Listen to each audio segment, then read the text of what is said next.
The man considered the founding father of Pakistan's nuclear program has died. The Interior Ministry announced the death of Abdul Qadeer Khan after he was in hospital with COVID-19. The scientist had long courted international controversy, accused of selling nuclear secrets to Libya, North Korea and Iran. But in Pakistan, he's considered a national icon for transforming the country into a nuclear power. Bidding farewell to their hero. Not even the pouring rain could keep thousands from attending Abdul Qadeer Khan's state funeral in Islamabad. The man was a symbol of pride for Pakistan, particularly in its relations with regional rival India, a long-standing nuclear power. Yesterday, a great man died. He was a great scientist. He served this country. He served this country with emotion, dignity, respect, and with hard work. So whole Pakistani nation salutes him, and he is going to be buried with all highly official respects. Khan might have been a hero in his country, but outside he was notorious. His team helped Pakistan carry out a nuclear test in 1998, which resulted in international sanctions on the country.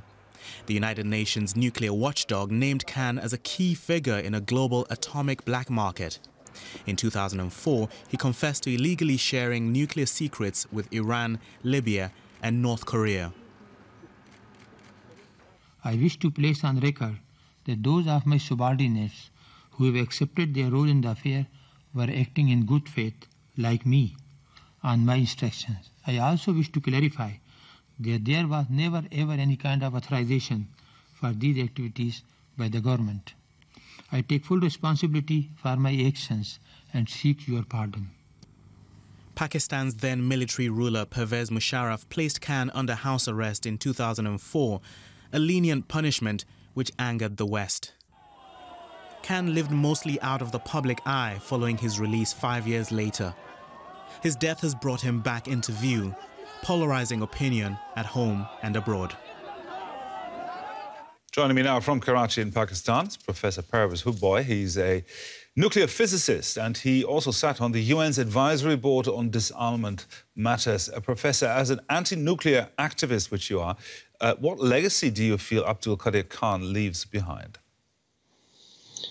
Well, he certainly initiated the uranium enrichment program because he was employed at Urenco in Belgium, and there he chanced upon those documents that he was given to translate. And so, yes, I think that the uranium enrichment program owes to him.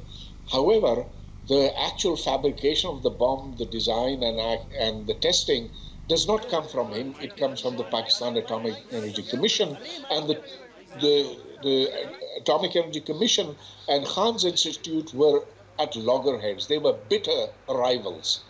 As far as his being a scientist, he's always advertised in the news as a nuclear scientist. He was not.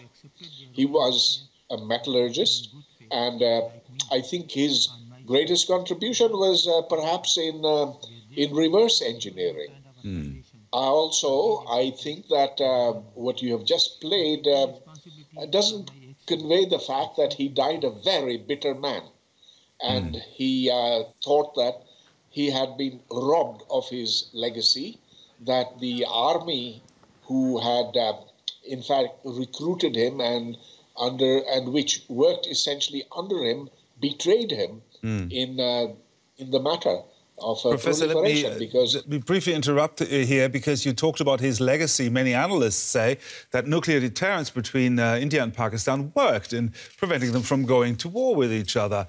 Was he responsible for that, at least in part? No, I don't think he had anything to do with policy. The fact that Pakistan has nuclear weapons, of course, prevents India and Pakistan from going to war against each other. However, very interestingly, it was nuclear weapons that initiated the Kargil conflict, and this was one in which about 3,000 to 4,000 people died on both sides.